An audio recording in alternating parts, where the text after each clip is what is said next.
Majority తీసుకొచ్చి అమ్మగారి ముందు పెడతారని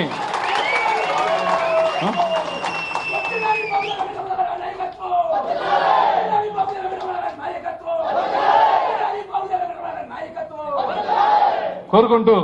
అలాగనే జగన్మోహన్ రెడ్డి గారు ఏ రోజు కూడాను అప్పట్లో ఉన్న రాజశేఖర రెడ్డి గారు కుమారుడైన జగన్మోహన్ రెడ్డి గారు ఎప్పుడైనా సరే రాజశేఖర రెడ్డి అధికారంలో ఉన్నప్పుడు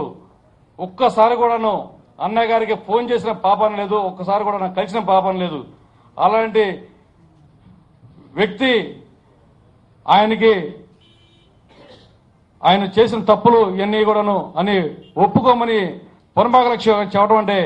మేము జీర్ణించుకోలేకపోతున్నాం. ఇంకా నేను చెప్పేది ఏంటంటే, దయచేసి ఇంత నీచమైన ప్రభుత్వంలో మేము పనిచేసామంటే ఈ కిరణ్ కుమార్ రెడ్డి గారు ఒక విలన పాత్ర వహించి కిరాతంగా మనస్తత్వం కలిగిన ఇతను మనసు మార్చుకుని మంచిగా మా అన్నగారికి అటనే జగన్మోహన్ రెడ్డి గారికి బెయిల్ ఇవ్వాలని మనసారా కోరుకుంటూ అవకాశం